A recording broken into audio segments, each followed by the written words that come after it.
ಸ್ನೇಹಿತರೆ, ಏನು ನೋಡ್ತಾ ಇದ್ದೀರಾ, ಇದನ್ನು ಇವ್ರದ್ದು ಪೋಡಿ ಅಂತಾರೆ. ಪೋಡಿ ಅಂದರೆ ಗುಡಿಸ್ಲು ಅಂತ, ಮನೆ. ನೋಡಿ ಇವ್ರ ಪೋಡಿ ಹೆಂಗಿದೆ ಅಂತ.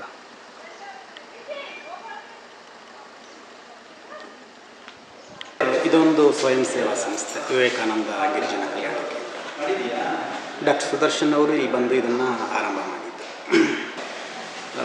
ಅವರಿನ್ನ ಒಂದು 12-13 ವರ್ಷ ಇದ್ದಾಗ ಸುದರ್ಶನ್ ಅವರ ತಂದೆ ಹೃದಯಾಘಾತದಿಂದ ಅವರು ಪ್ರಾಣ ಬಿಡಬೇಕಾದ ಪರಿಸ್ಥಿತಿ ಬರ್ತದೆ. ಗುಡ್ಡಗಾಡು ಜನರಲ್ಲಿ ಮತ್ತು ಗ್ರಾಮೀಣ ಭಾಗದಲ್ಲಿ ಅದೆಂತಹ ಆರೋಗ್ಯ ಸಮಸ್ಯೆಗಳಿರ್ಬೋದು, ಅವ್ರಿಗೇನಾದರೂ ಸಹಾಯ ಮಾಡಬೇಕು ಅನ್ನೋ ಕಾರಣಕ್ಕೆ ಮೆಡಿಕಲ್ ಮಾಡಬೇಕಂತ ನಿರ್ಧರಿಸಿ ಆಮೇಲೆ ಬ್ಯಾಂಗ್ಳೂರು ಮೆಡಿಕಲ್ ಕಾಲೇಜಿನಲ್ಲಿ ಅವರು ಮೆಡಿಕಲ್ ಮುಗಿಸಿ ಇಲ್ಲಿಗೆ ಬರ್ತಾರೆ. 1980ರಲ್ಲಿ ಈ ಸಂಸ್ಥೆ just came with A medical kit ಅಷ್ಟೇ, ಇನ್ನೇನೂ ಕೂಡ ಇರಲಿಲ್ಲ. ನೀವು ನಮ್ಮ ಕ್ಯಾಂಪಸ್ ಒಳಗಡೆ ಒಂದು ಬಂಡೆ ಮೇಲೆ ಒಂದು ಗುಡಿಸಲಿದೆ. ಆ ಗುಡಿಸಲಲ್ಲಿ ಒಂದು ಕಿಟ್ಟು ಒಂದು ಹಟ್ಟು ಇವೆರಡೇ ಇದ್ದದ್ದು ಅವ್ರ ಜೊತೆ. ಯಾಕೆಂದರೆ ಇದೊಂದು 540 ಸ್ಕ್ವೇರ್ ಕಿಲೋಮೀಟರ್ ಇರುವಂಥ ಒಂದು ಕಾಡು. ಇಲ್ಲಿ ಬಹುತೇಕ ಎಲ್ಲ ತರಹದ ಅರಣ್ಯ ಪ್ರದೇಶವನ್ನು ನೀವು ಗಮನಿಸ್ಬೋದು. ನೀವು ಬರ್ತಿದ್ದ ಹಾಗೆ ನೀವು ಸ್ಕ್ರಬ್ ಫಾರೆಸ್ಟ್ ನೋಡ್ತೀರಿ, ಡೆಸಿಡಿಯಸ್ ಫಾರೆಸ್ಟ್ ಇದೆ, ಡ್ರೈ ಡೆಸಿಡಿಯಸ್ ಇದೆ, semi ever green, even shola forest, ಹೀಗೆ ಎಲ್ಲ ಥರದ್ದು ಇದೆ. ಮತ್ತು birds more than around 300 bird species ಇದೆ, ಆನೆಗಳಿದ್ದಾವೆ. 2011ರಿಂದ ಇದೊಂದು ಟೈಗರ್ ರಿಸರ್ವ್ ಆಗಿ ಡಿಕ್ಲೇರ್ ಆಗಿದೆ. ಈ ಗಿರಿಜನರು ಸುಮಾರು ಇಲ್ಲಿಂದ ಮಲೆ ಮಹದೇಶ್ವರ ಬೆಟ್ಟ ನೀವು ಕೇಳಿದ್ವಿ, ಅಲ್ಲಿ ತನಕನ ಒಂದು ಅರೌಂಡ್ 45,000 ಟ್ರೈಬಲ್ ಪೀಪಲ್. ಇಲ್ಲಿರೋರೆಲ್ಲ ಗಿರಿಜನರು ಸೋಲಿಗ ಗಿರಿಜನರು. ಈ ಬೇರೆ ಬೇರೆ ಕಡೆ ಬೇರೆ ಬೇರೆ ಗಿರಿಜನರಿದ್ದಾರೆ. ಈ ಭಾಗದಲ್ಲಿರೋರೆಲ್ಲ ಪೂರ್ಣವಾಗಿ ಸೋಲಿಗ ಗಿರಿಜನರಿದ್ದಾರೆ. 80ರ ದಶಕದಲ್ಲಿ ಪರಿಸ್ಥಿತಿ ಹೇಗಿತ್ತು ಅಂತ ಹೇಳಿದ್ರೆ, ಹೊರಗಿನ ಯಾರ ಸಂಪರ್ಕ ಕೂಡ ಈ ಗಿರಿಜನರಿಗೆ ಇರಲಿಲ್ಲ. ಯಾರೇ ಹೊರಗಿನವ್ರು ಬಂದರೆ ಇವರು ಕಾಡಿಗೆ ಹೋಗ್ಬಿಡೋರು, ಅಂಥ ಪರಿಸ್ಥಿತಿ ಇದ್ದದ್ದು. ಹಾಗೆ ವಿಶ್ವಾಸಕ್ಕೆ ತಗೊಳ್ಳಿಕ್ಕೆ ಸಾಕಷ್ಟು ಸಮಯ ಆಯಿತು ಸುದರ್ಶನ್ ಜಿ ಅವರಿಗೆ. ಆಮೇಲೆ ಆ ಸಮಯದಲ್ಲಿ ಒಂದು ಆದಂಥ ಅವಘಡ, ಯಾರಿಗೋ ಒಬ್ರಿಗೆ ಹಾವು ಕಚ್ಚಿ ಅವನು ಸಾವು ಬದುಕಿನ ನಡುವೆ ಹೋರಾಟ ಮಾಡುವಾಗ ಏನು ಫೆಸಿಲಿಟಿ ಇಲ್ಲದೇ ಇದ್ರೂ ಸಹಿತ ತಮ್ಮ ಬಾಯಿಂದಲೇ ವಿಷ ತೆಗೆದು ಅವನನ್ನು ಬದುಕಿಸಿದ್ದು ಸ್ವಲ್ಪ ಗಿರಿಜನರಿಗೆ ವಿಶ್ವಾಸ ಬರಲಿಕ್ಕೆ ಶುರುವಾಯಿತು. ಆಮೇಲೆ ಸುದರ್ಶನ್ ಅವ್ರಿಗೆ ಅನ್ನಿಸಿದ್ದು, ಈ ಜನರಿಗೆ ಬರೀ ಆರೋಗ್ಯ ಸೇವೆ ಕೊಟ್ಟರು ಸಾಕಾಗೋದಿಲ್ಲ, ಶಿಕ್ಷಣ ಕೂಡ ಬೇಕು ಅಂಥೇಳಿ ಒಂದು 3 ಮಕ್ಕಳನ್ನ ಇಟ್ಕೊಂಡು ಅದೇ ಗುಡಿಸಲಿಲ್ಲ, ಅದೇ ಕ್ಲಿನಿಕ್ಕು, ಅದೇ ಶಾಲೆ, ನಾನ್ ಫಾರ್ಮಲ್ ಆಗಿ ಈ ಥರ ಶುರುವಾಯಿತು. ಅವರಲ್ಲಿ 2 PhD ಮಾಡಿದ್ದಾರೆ.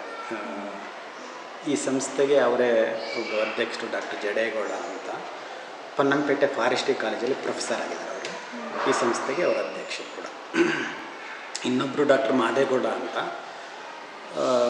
ಇಲ್ಲಿ ಏಟ್ರಿ ಎಕಾಲಜಿಗೆ ಸಂಬಂಧಪಟ್ಟ ಹಾಗೆ ರಿಸರ್ಚ್ ಮಾಡುವಂಥ ಒಂದು ಸಂಸ್ಥೆ ಇದೆ, ಅಲ್ಲಿ ಅವರು ರಿಸರ್ಚ್ ಮಾಡ್ತಿದ್ದಾರೆ. ಇವರೆಲ್ಲ ತುಂಬ ದೇಶಗಳಿಗೆ ಹೋಗಿ ತಮ್ಮ ಸಂಸ್ಕೃತಿ ಬಗ್ಗೆ, ತಮ್ಮ ಅವ್ರ ಪರಿಣಿತಿ ಹೊಂದಿರೋ ವಿಷಯಗಳ ಬಗ್ಗೆ ಪೇಪರ್ ಪ್ರೆಸೆಂಟ್ ಮಾಡುವಷ್ಟರ ಮಟ್ಟಿಗೆ ಅವರು ಮುಂದೆ ಇದ್ದಾರೆ.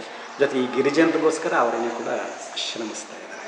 ಇನ್ನು ಇನ್ಕಮ್ ರಿಸೋರ್ಸ್ ಅಂತ ಹೇಳಿದ್ರೆ NTFP ಅಂತೀವಿ, ನಾನ್ ಟಿಂಬರ್ ಫಾರೆಸ್ಟ್ ಪ್ರೊಡ್ಯೂಸರ್ಸ್ ಅಂತ, ಕಿರು ಅರಣ್ಯ ಉತ್ಪನ್ನಗಳು ಅಂತ. ಇದನ್ನು ಅವರು ಸೀಸನ್ ವೈಸು ಕಲೆಕ್ಟ್ ಮಾಡ್ತಾರೆ.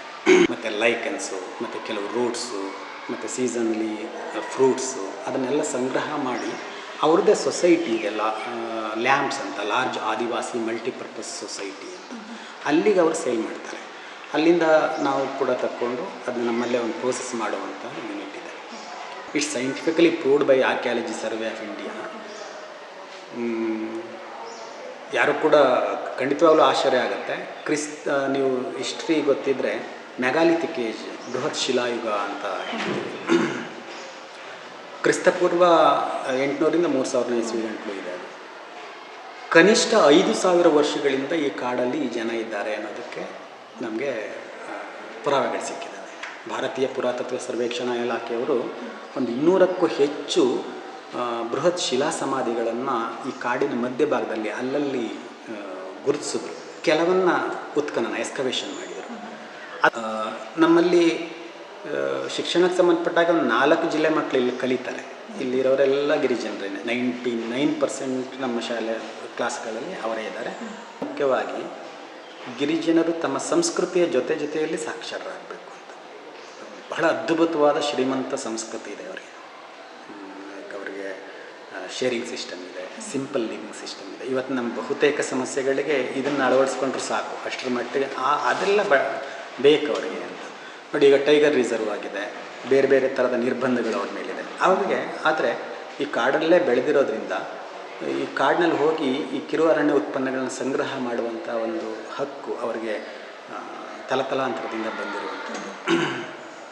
ಸೊ ಈವನ್ ಈಗ ಇದು ಹುಲಿ ಯೋಜನೆಯಲ್ಲಿದ್ದರೂ ಕೂಡ ಅದಕ್ಕೆ ಅವಕಾಶ ಕಲ್ಪಿಸಿದೆ ಇಲಾಖೆ, ಸರ್ಕಾರ. ಇದರಲ್ಲೂ ಕೂಡ ಇದು ಮುಂದಿನ ಪೀಳಿಗೆಗೆ ಹೋಗಬೇಕು. ಈಗ ನಮ್ಮಲ್ಲಿ ಮಕ್ಕಳು ಪೇರೆಂಟ್ಸ್ ಜೊತೆ ಸಹಜವಾಗಿ ಕಲೆಕ್ಷನ್ ಕೊಟ್ಟೋಗ್ತಾರೆ, ನಾವು ಅದನ್ನು ರೆಸ್ಟ್ರಿಕ್ಟ್ ಮಾಡೋದಿಲ್ಲ. ಯಾಕೆಂದರೆ ಅದೆಲ್ಲ ಕೂಡ ಅವ್ರಿಗೆ ಕಲಿಬೇಕು ಅದನ್ನು ಅಂತ.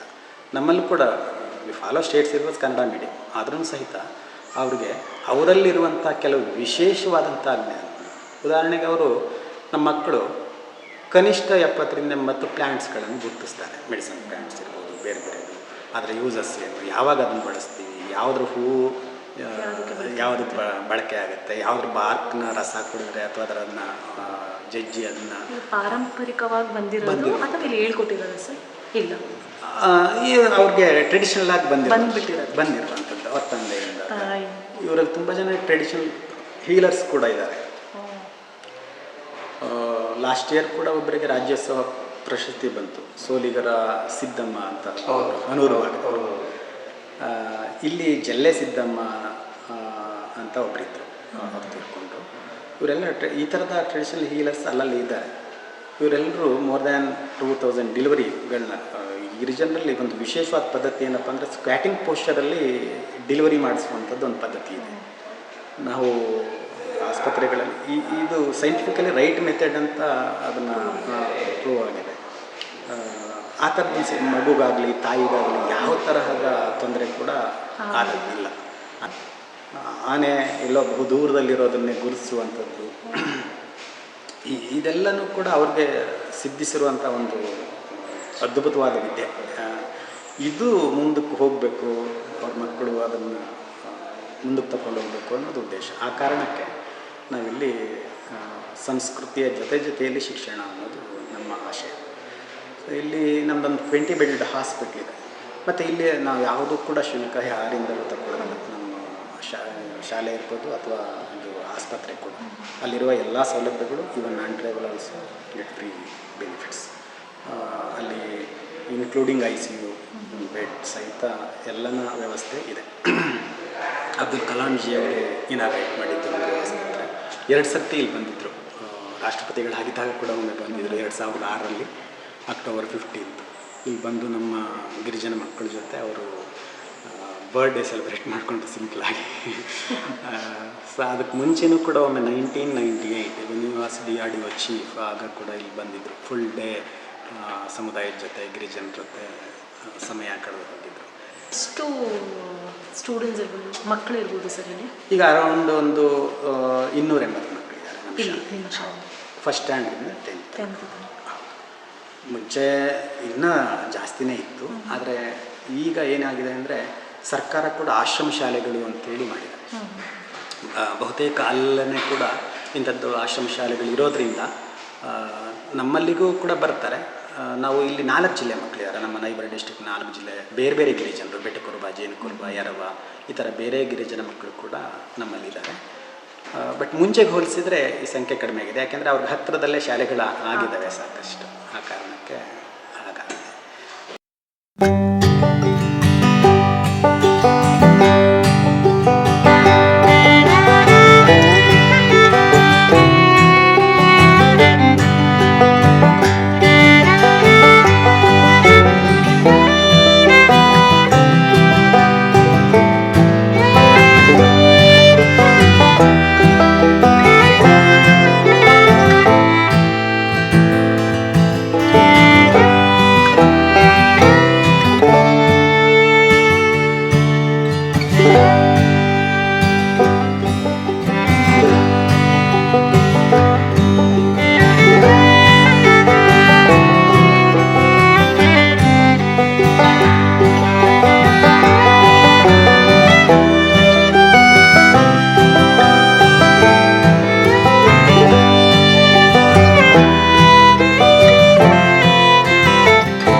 ಸಿಟಿ ಕಡೆಯಲ್ಲಿ ಜಾಸ್ತಿ ಇರಕ್ಕೆ ಇಷ್ಟ ಬರಲ್ಲ. ಎಲ್ಲಿ ಹೋಗಿದ್ದೀರಾ ಸಿಟಿ ಅಂದ್ರೆ? ನಾವು ನಗರ, ಚಾಮರಾಜನಗರ, ಮೈಸೂರು, ಮೈಸೂರು ಹೋಗಿದ್ದೀರಾ? ಹೋಗಿದೆ. ಓ, ಬೆಂಗಳೂರು ತನಕ ಬಂದಿದ್ದೀರಾ? ಹಿಂಸೆ ಆಗುತ್ತಲ್ವಾ ಇಲ್ಲಿ ಸ್ವಚ್ಛಂದವಾದ ಕಾಡಲ್ಲಿ ಇದ್ದು ಅಲ್ಲಿ ಬಂದು ಬಿಲ್ಡಿಂಗು ಅದು ಇದು ನೋಡ್ಕೊಂಡು? ಅಂದ್ರೆ ಗಾಳಿ ವಾತಾವರಣ ಜಾಸ್ತಿ ಇರಲ್ವಲ್ಲಮ್ಮ. ಪುಣ್ಯ ಮಾಡಿದ್ರಿ ನೀವು. ಇಲ್ಲಾದ್ರೆ ಎಲ್ಲ ಇರುತ್ತೆ, ಎಲ್ಲ ಆರೋಗ್ಯ ನಮ್ಗೆ ಚೆನ್ನಾಗಿ ಇರುತ್ತೆ. ಹೌದು, ಅದೇ ನೀವು ಪುಣ್ಯ ಮಾಡಿದವರು. ಇನ್ನೇನು ಮಾಡಕ್ಕಾಯ್ತದೆ. ಹೌದು, ಕಾಡಿನ ಜನ ಕಾಡಲ್ಲಿಯೇ ವಾಸ ಮಾಡ್ಬೇಕು. ಸಿಟಿಗೆ ಬಂದು ಮನೇಲಿ ಒಂದು 10 ಜನನೇ ಇರ್ಬೋದು. ಇದ್ದೀರಾ ನೀವು? 10 ಜನ ಇದ್ದೀರಾ? ಹೋಗೋ ತುಂಬ ಕುಟುಂಬನಾ? ಕುಟುಂಬದವರು ಅಂದ್ರೆ ಇರೋರೆಲ್ಲ ನಿಮ್ಮ ಸಂಬಂಧಿಕರ ತರ? ಈ ಸಂಬಂಧಿಕರು, ಈ ಅಕ್ಕಪಕ್ಕದವರೆಲ್ಲ ಸಂಬಂಧಿಕರು. ಎಷ್ಟು ಜನ ಇದ್ದಾರೆ ಈ ಕೂಡಲ್ಲಿ? ಕೂಡಲ್ಲಿ ಇದೆಷ್ಟೋ ಇರ್ಬೋದಮ್ಮ, ನಾವು ಇನ್ನೂ ಲೆಕ್ಕ ಇಟ್ಟಿಲ್ಲ. ನಾವು ನಾಡವ್ರು ಇರೋರು ಅಂತ ಗೊತ್ತಾಗಬೇಕು. ಕಾಡಿಂದನೇ ನಾಡು ಅಂತ ಹೇಳ್ತೀವಿ. ಕಾಡಿರೋರು ನಮ್ಮನ್ನ ಕಾಯ್ತಿರೋರು ಇವರೇ ಅಂತ ತೋರಿಸ್ಬೇಕಲ್ಲ ಅವ್ರಿಗೆ, ಮರಿಬಾರ್ದಲ್ವಾ? ಅದಕ್ಕೇನೆ ಕರ್ಕೊಂಡು ಬಂದು ಮಕ್ಕಳನ್ನ ಇರಿಸಿ ಅವರು ಒಂದ್ ಸ್ವಲ್ಪ ಅನುಭವ ಪಡ್ಕೊಳ್ಳಿ ಕಷ್ಟ ಎಷ್ಟಿದೆ ಅಂತ. ಕಾಡು ನಿಮ್ಮಿಂದ ಕಲಿಯೋದು ತುಂಬಾ ಇದೆ ಅವ್ರಿಗೆ. ಅವ್ರು ಕಲಿಯಕ್ಕಂತ ಬರ್ತಿದ್ದಾರೆ ನಿಮ್ಮ ಹತ್ರ.